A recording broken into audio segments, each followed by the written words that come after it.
Hey, what's up guys? This is Juan Pablo from 100% Finance at 100percentfinance.com. Just checking in with you beautiful people out there in YouTube world. I just want to go over the basic steps to obtaining financial freedom, financial independence. Being able to say goodbye, peace out to the 9 to 5.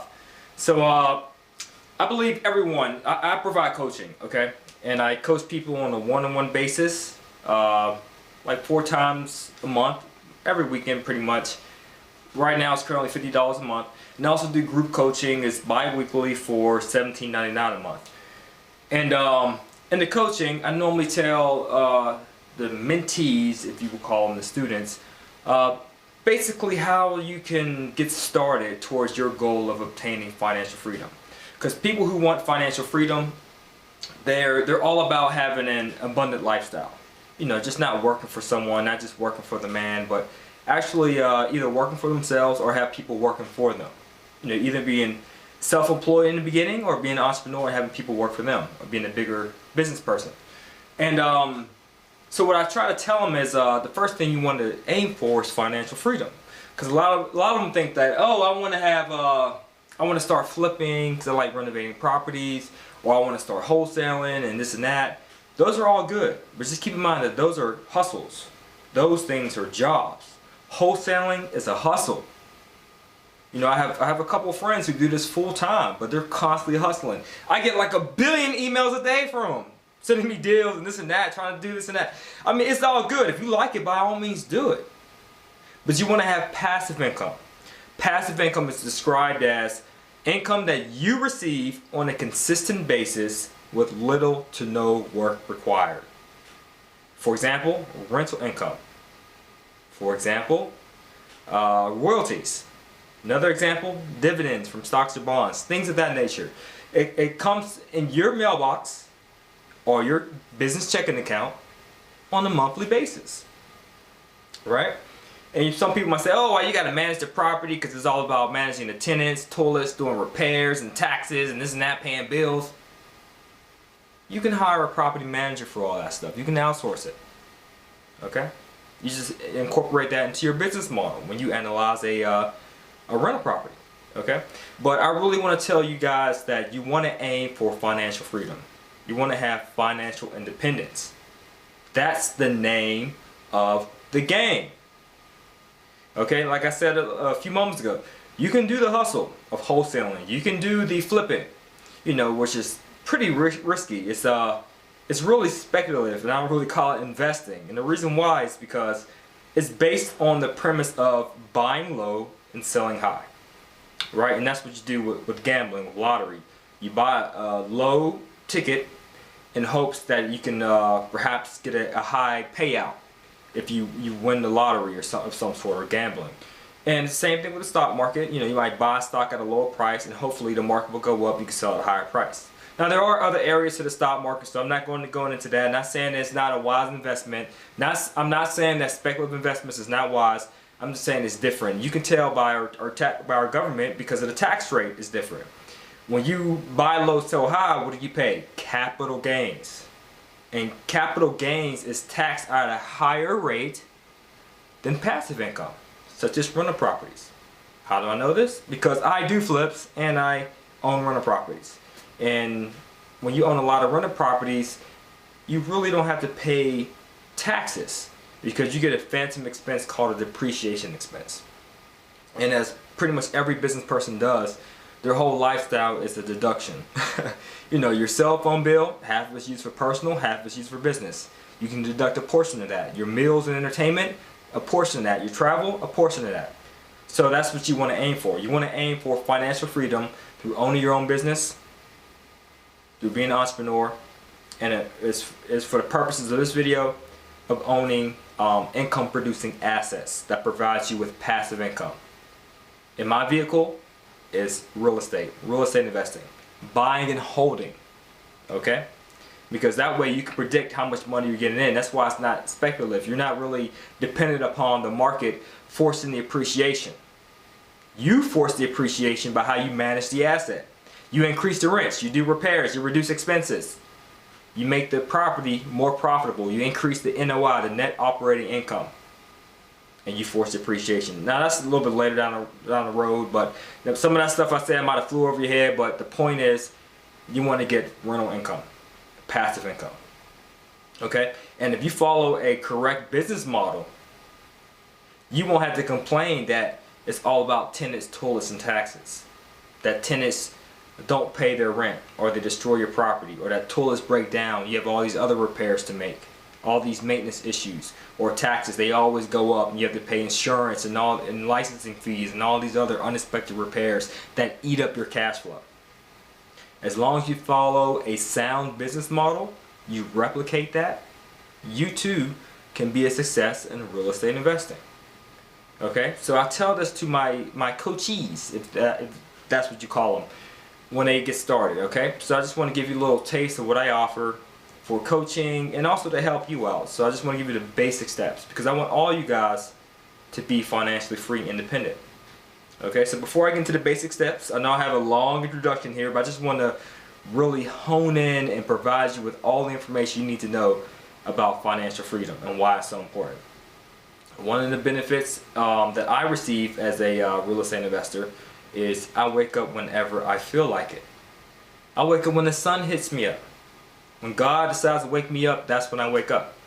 Or if I get a call from someone, like a tenant, like, hey, my toilet's not working, isn't it? Because I choose to do property management. You don't have to choose to do property management, but I choose to. All right? So sometimes I do get calls or email notifications, even from you guys. I get email notifications and my phone goes off and it wakes me up, you know. But what I'm saying is I don't have a time in which I need to wake up. All right? And of course, there's always exceptions. If I have to meet with a seller in which I'm buying their property, things like that is different. But generally speaking, I wake up whenever I feel like it. Okay? Why? Because I have passive income. Another benefit of passive income is mailbox money. The tenants mail you the check or they deposit into your business checking account. How easy is that? Do you think I work 40 hours a week dealing with tenants or toilets or taxes or properties and bills and things like that nature? Well, of course, it starts to pile up when you have a lot. But once you become more experienced and you're making profits, you tend to want to free up your time. You automate certain tasks. Like I mentioned earlier, you might want to hire a property manager, or you might want to hire a bookkeeper to do your bills and keep track of all your income and expenses.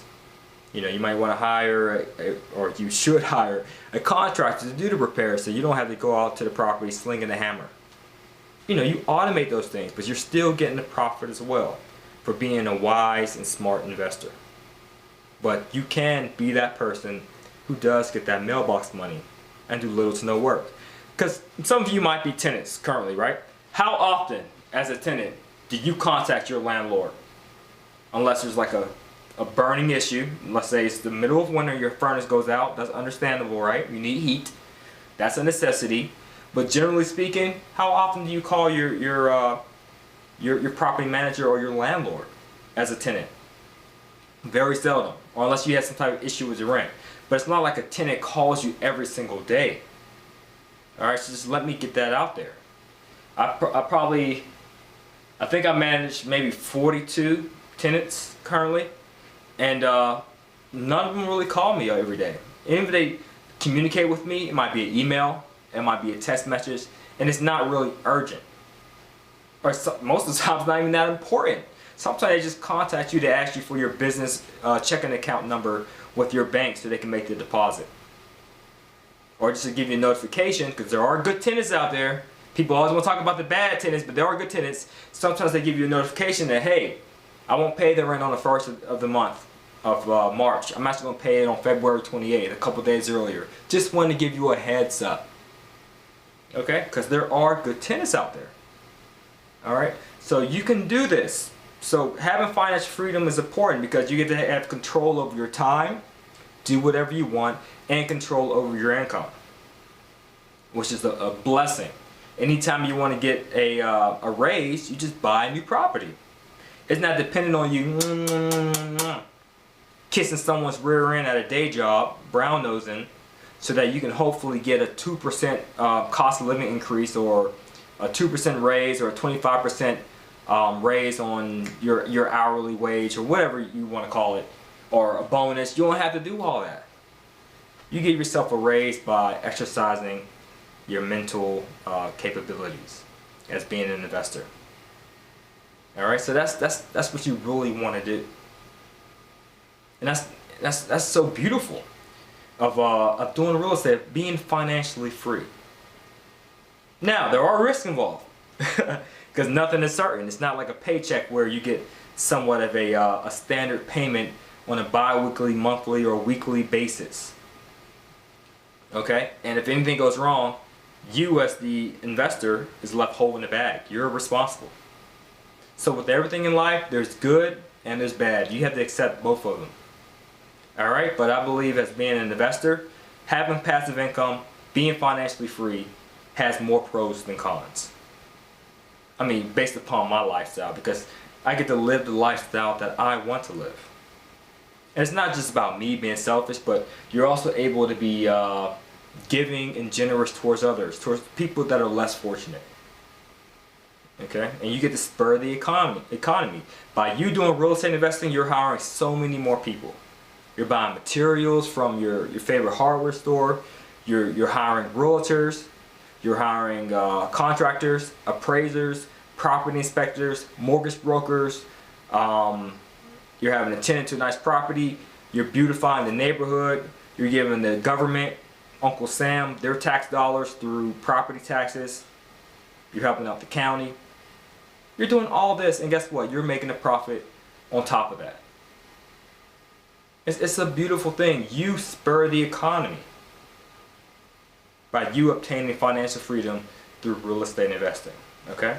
So before we get into all that good stuff of how to do multifamily deals with business credit or no money down, or how to do a single family house, a distressed single family house with hard money without using any of your capital, I just want to give you guys the basics. Okay? Alright, so basic number one, this is things I share with my coaching students. So if you're interested in coaching, go to the website, 100percentfinance.com. What I normally recommend them to do is download their personal financial statement. Download it and complete it. If you go to the website again, 100percentfinance.com, go to the valuable resources page, scroll down till you get the free documents, and you'll see personal financial statement. It's an Excel spreadsheet that you can input your information, or you can just take the basics of it, the gist of it, and just write it out on paper. Just depending on how you like to use certain documents, you know.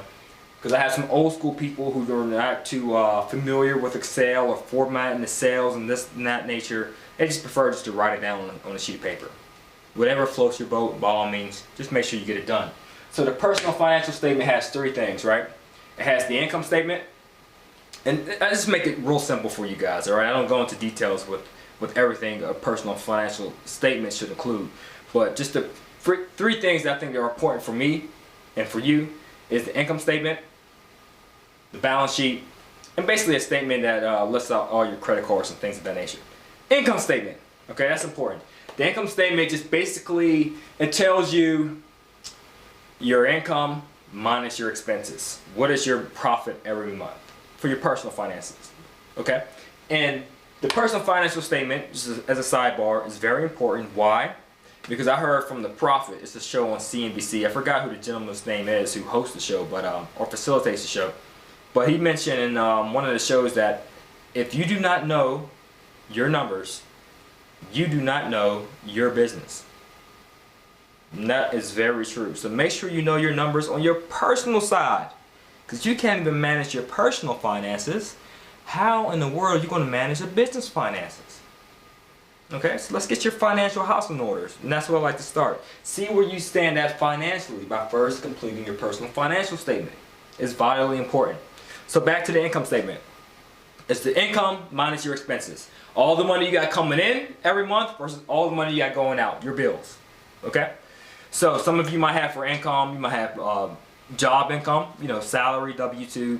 You might have income from interest from your savings accounts or from any other money market accounts, savings accounts you might have, checking accounts, whatever it is. Rental income, you might have dividends coming in, royalties coming in. There's a whole, you might have a small business that you do, a part-time job. There's a whole litany of different revenue streams you can receive. So just list it all. This is based on monthly amounts, by the way. So list it all by the month of how much you receive from each revenue stream. Okay? And then at the bottom of that income statement, you see below it is the expenses. It's from everything from taxes to tuna to toilet paper to traveling to tithes to anything else you can think of a T that starts with a T. It's all your expenses. Okay? Even your savings, things like that. Everything that goes out of your pocket every month. Okay? Expenses, debt service, everything that comes out of your pocket every month. And hopefully that difference is positive, right? You don't want that to be negative, because some of you, it is negative because you're living off of debt, off credit cards to pay your bills. So again, hopefully that number is positive. And if it's not, who cares? You'll be able to improve it, right? So for some of you, it might just be zero. Every dollar that comes in equals every dollar that goes out. And you're left with nothing at the end of the month. You like that, right? Nothing, nothing, nothing at the end of the month. All right, so you want to check out the personal financial statement and income statement. And the reason why you want to take a look at this is, for one, you might find out ways to increase your income.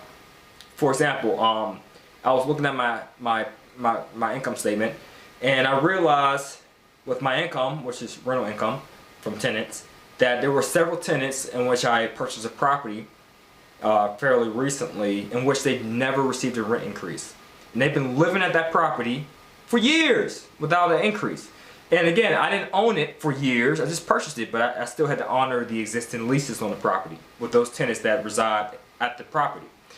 And so what did I do? I decided to increase my income by spending maybe 52 cents on a stamped envelope, printing out a sheet of paper saying, hey, tenant in Unit 1, your lease is, information is this, that, and the other. Your rent is this. It will now be increased by 50 bucks. Starting 2 months from now or a month from now, whatever it was. And I just sent that out to 5 or 6 tenants. Maybe 1 or 2 tenants complained, said they couldn't afford it. And me being a nice guy, I said, okay, no problem. I won't increase your rent this time. But the others, they didn't have any issues with it, and they paid the increase. So I might have increased, I don't remember exactly the figures, but I might have increased my monthly income by $200 to $250 a month just by sending out a letter for 52 cents. 5 letters at 52 cents. So I probably spent $3 maximum to get $250 extra a month just by sending out a letter. But I wouldn't have known that if I didn't check out the income on my income statement. Same thing with your expenses on your income statement. You might notice that, man, I spent $3,000 a month in traveling, or in entertainment, and food, on clothing, whatever, on gas, on utilities, on cable. And then you realize, man, I could probably cut my cable bill. Or you know what, I can go to this other cable company who has a lesser rate. Or I don't have to spend $3,000 in travel. Maybe I should do some local trips and cut back so you free up some income. And you can use that freed up income for investing. And the third thing that's very important about the income statement is you get to calculate the cost it is for you to live, your cost of living per month, which is vitally important. You need to know how much it costs for you to survive comfortably on a lifestyle that you want to live every single month. So let's say that income is $5,000, okay? So I'm gonna write $5,000 and we'll talk about that later. So it costs you $5,000 a month to live. You find out on your income statement. The next sheet is your balance sheet, which you show basically your gross assets minus your liabilities. Assets are things that put money in your pocket. Liabilities are things that take money out your pocket. Like a home can be considered an asset, but the mortgage would be considered a liability, for example. Now, I'm not going to go into the debate of whether your house is really an asset or not, like Robert Kiyosaki. I'm a firm believer in how he describes it, but I'm not going to go into that. But you just really want to know what assets you have minus your liabilities, because the difference is your net worth. Okay? And the reason why you want to know that is because you can leverage it. For example, I had a car, I think it was a 2001 Santa Fe, Hyundai Santa Fe, which I owned free and clear. I was actually given that car for free as a blessing from some random stranger. I mean, God is good, right? But that's another story. But anyway, so I got this car debt free, and I wanted to buy a property with it, or use some of that money to buy a property towards the down payment. And I contacted my credit union.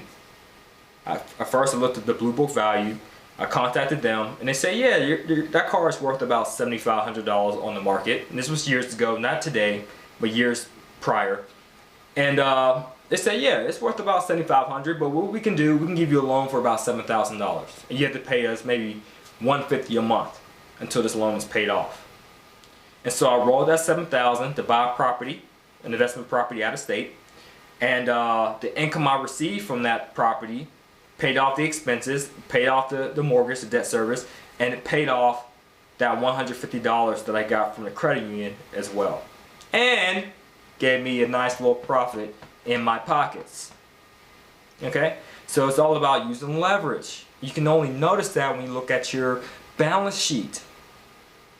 Okay? Because you might have a house free and clear or with a ton of equity in it, and you can do a cash out refinance or a home equity line of credit or what have you, and use that towards your next deal. So you can use that towards your next deal. So you can use that towards obtaining financial freedom through the passive income that you receive through buying an income producing asset. That was a mouthful. And then the third thing on that personal financial statement is basically the credit card information. Because a lot of credit cards give special offers, right? And it might, some might have a special offer with 0% on balance transfers, but you're paying this other credit card 12.99%. So you might want to be smart and transfer that balance and then pay that balance off if you choose to. And you can increase those lines, and then you can use that toward buying real estate investing. And that's what we coach to at 100% Finance, which is about obtaining income producing assets 100% financed. In other words, none of your money is in the deal to buy it.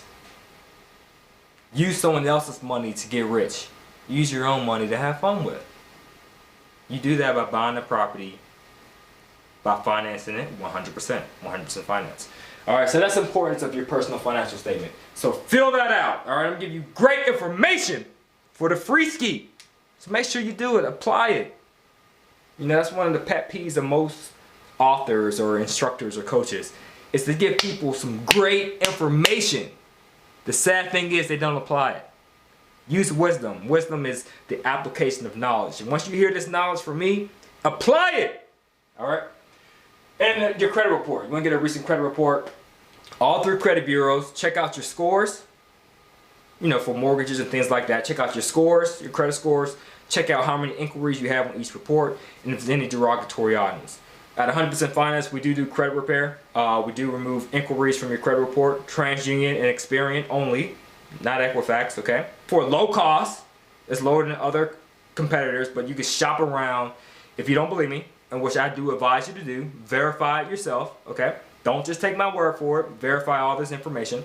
And we also do derogatory removal, as long as it's not government-based. If it's government-based debt, meaning child support payments, student loans, things like that, we can't remove it if it's derogatory, if it's negative item in your credit report.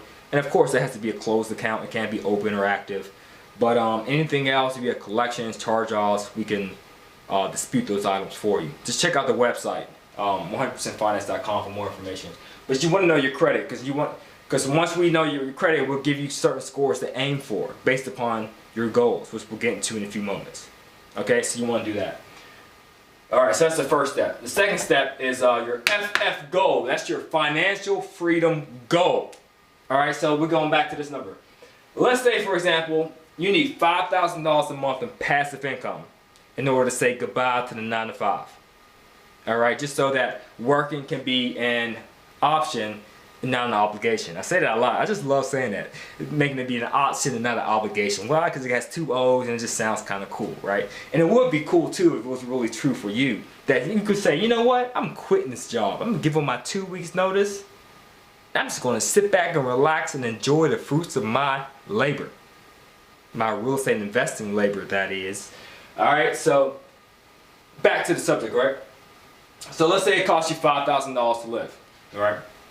I suggest multiplying this by 120%, or in other words, times 1.2.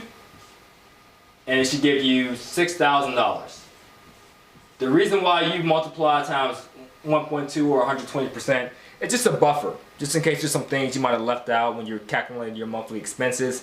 Because as you know, some expenses you have yearly and they're not monthly, of course, right? Like your taxes and some other things. And you might have some unexpected emergencies. You know, it's just a car breaks down or got to replace this part. So it's like unforeseeable things that could happen. So you just want to add like an additional 20% buffer. It can be whatever you want, but I like to add 20%. So $6,000 a month, right? Now, if you're doing real estate investing, and let's say you're getting multifamily, right, or even single family, but conservatively speaking, right, the minimum profit you should get per rental unit is about $250 per rental unit. It could be more. Like me, for example, I have one single family house. My profit is about $650 a month. That's off of one unit. So I'm talking conservative here. $250 is conservative. So you divide $6,000. Again, so this is your new financial freedom goal. All right. You want to get $6,000 a month of passive income. And if you average $250 per rental unit, that equates to, I'm doing the math in my head, I think it's 24 rental units. If I'm wrong, I'm wrong. You do the math, you verify it, all right? I'm just doing it on top of my head, so don't say, oh, this guy, he don't know what he's talking about. Yeah, I don't have no calculator on me right now. So it's be 24 rental units you will aim for. So that would be your goal. That you want to buy 24 rental units. And with every goal, it has to have specifics, it has to be quantifiable, it has to have a time frame associated with it, it has to be measurable. If you have a desire and it's not specific, it's not measurable, it doesn't have a time frame associated with it, it's not quantifiable, it's not a goal, it's a fantasy. Okay? So you want to have goals, all right? Goals are attainable, not really fantasies, because you don't have no metrics associated with it. You need specifics. So, in regard to the time frame, so this is specific. You want 24 rental units. The time frame, I think a good goal to reach is maybe 4 or 5 years. If you're aggressive, I've done it in 4 years, okay? But if you're not so aggressive, maybe 5 years will be a good round number to say goodbye, to get $6,000 and rental income, to replace this with earned income with passive income. That's doable, all right? Believe me when I say that. So you want to get 24 units. Again, these are rental units in 5 years. Okay, which averages to be about 5 rentals per year. Yeah, right? You understand that? About 5 rentals per year. So starting off, the natural progression of a real estate investor is you might get a one single family house your first year, or a duplex, or a triplex, or a quad, or something like that. The second year you might get 3 rental units. The fourth year you might get 7. And then the next year you might buy a 10 unit, or you might buy a 20 unit, and you might exceed your goal. That's what happened to me. My last year in which I wanted to quit my day job by my 30th birthday, I needed 10 additional rental units. I didn't get 10. I got 21. 21. I was aiming for 10, and I got 21. All right, so you gotta do the same. It's just your goals gotta be specific. You gotta have a strong desire for it. All right, that's another thing we add to the coaching is the accountability. Make sure you're being accountable. We break your goals down so that they are quantifiable, and we hold you accountable towards obtaining them. And we gotta make sure that your desire is so strong, because like Napoleon Hill said in Think and Grow Rich, the number one thing is a strong desire. Okay, so it's not about the how, it's about the why. Why do you really want this goal? Why do you want financial freedom? That's what it's about. And guess what? You can do it. You can do it. As long as you have the proper guidance and a strong desire in order. Okay? So the goal would be 5 rentals per year. Alright?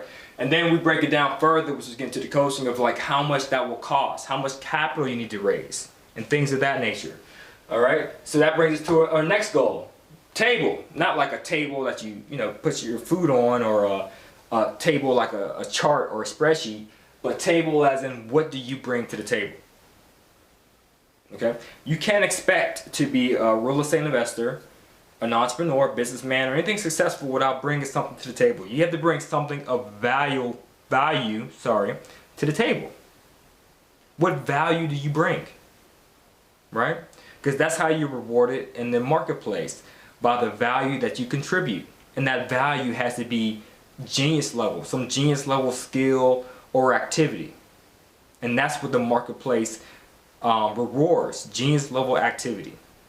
So the thing that you bring to the table has to be of high value. Okay? So what do you need to bring to the table in order to get these 5 rental units per year, or these 24 rental units in 5 years, or to get $6,000 in passive income? What do you need to bring to the table? Number one thing you can bring to the table, starting out, is time. There's 2 valuable resources in this world, time and money. Money, as you all know, can be replaced. Time cannot. So in my opinion, time is most valuable.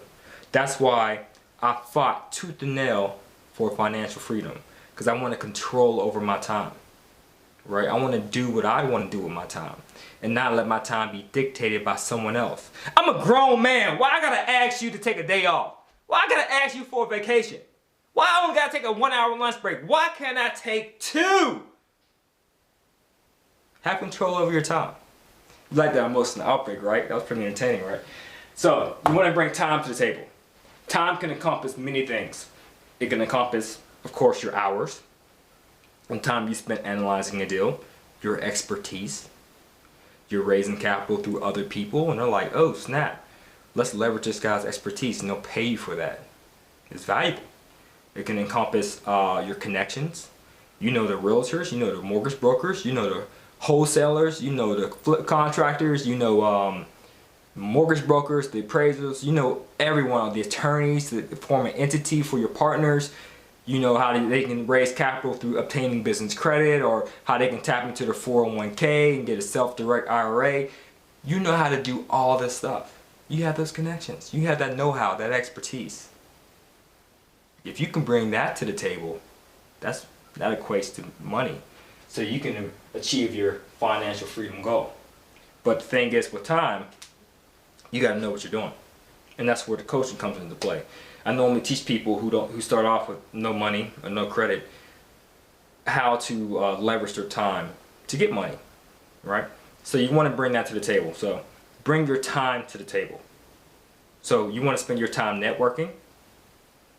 If you don't have any money, spend your time, your spare time, networking, as well as increasing your knowledge of real estate investing, everything associated with that. Even like dealing with people, the power of persuasion, how to influence people, how to be a better salesman, all that stuff to making you a better individual.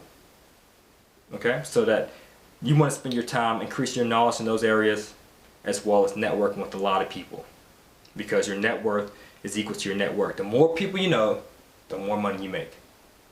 So why don't you want to spend your time learning from me? I mean, that's true. That's why I have mentors as well, because I want to leverage their experiences. I don't want to do something new and suffer through trial and error and say, oh, this stuff doesn't work. It's all about tenants, tools, and taxes. Well, duh! Of course it is about tenant tools and taxes and mistakes, because you didn't leverage someone else's experience or someone else's expertise. You just went out on your own, and that's how you failed. Follow someone who has a successful track record and duplicate it, because that's one of the billionaire principles. Duplication is better than innovation. When you try to innovate and do things on your own, you experience a lot of trial and error. So avoid that by duplicating someone else who has a successful track record, okay? So you can bring time to the table. Another thing you can bring to the table is that money! Woo! And again, this have to be your money. Like people say, oh, it takes money to make money, so I can't get into real estate because I don't have any money. Well, it doesn't have to be your money, chico. It doesn't. It could be someone else's. In fact, it can be an individual or institution. It don't have to be your money. But that's again, it's important to know your personal financial statement, because you might be able to find ways that you can tap into additional capital that you didn't know was there. Another thing you can bring to the table, not sure if you can see this, hopefully you can, time, money, but also credit. Credit is important. As it says in the Bible, a good name is more desirable than silver and gold. And who said that, people? Solomon. Solomon was, according to the Bible, the richest and the wisest man who lived. So why not spend your time, like I said before, your associations. You become who you associate yourself with. You associate with me, you become like me. If you associate with fools, you become a fool. Birds of a feather flock together. It's the same adage, okay?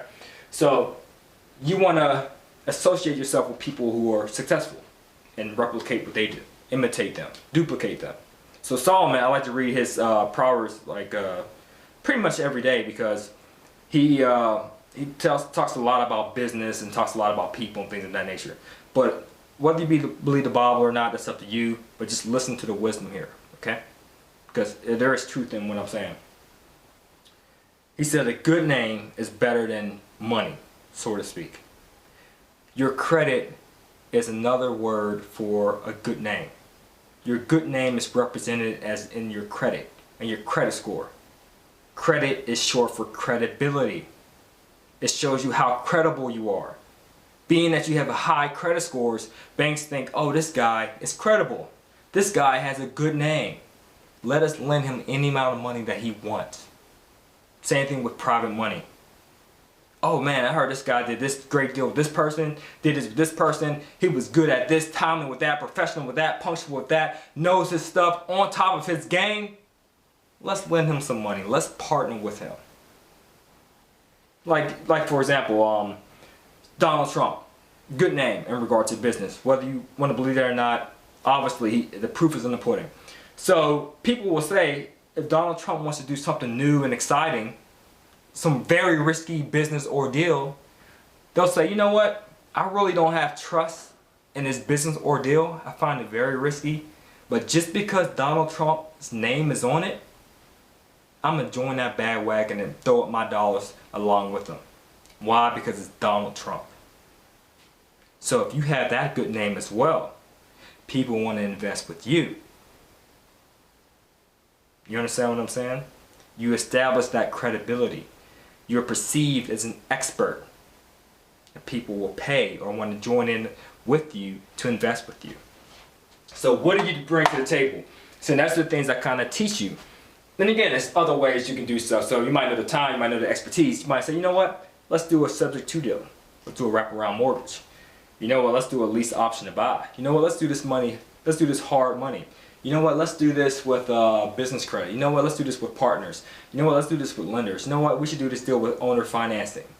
Or the owner should finance the whole note, or the owner should just do a 10% note. Okay? Because what I teach or what I coach is basically not one way to do 50 deals, but about 50 ways to do one deal.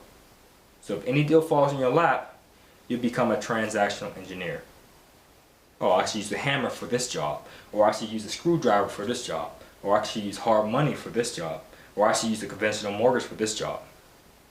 Okay? So I hope you found this valuable. This is a lot of free information I'm giving you here. So I just want you guys to take a good look at it, because I know I've been standing in the way, but these are just basically the basic steps, all right? We didn't go into depth that much in regards to the specifics, but what I'm sharing you here is the mindset, not necessarily the skill set. Because you can teach someone all these skills of how to do this, how to do that, da, da, da. What's most important, in my opinion, is the mindset. The mindset always trumps the skill set. Get your mind right. And then you'll see your pockets will get right as a result. Again, I'm Juan Pablo. Go to 100%finance.com. Check out all the services and products that we designed strictly for you so that you can obtain financial freedom. Okay? I know I didn't have a collar shirt or shirt and tie because I just got finished working out. And I just like to, when I feel motivated, I feel pumped, I just like to just record some videos for you guys, all right? Because I want to see you succeed. I am the people's mentor. I'm here for you. So I got what you need to succeed. God bless. Have a great year, 2015. Great month, great day. I'm out.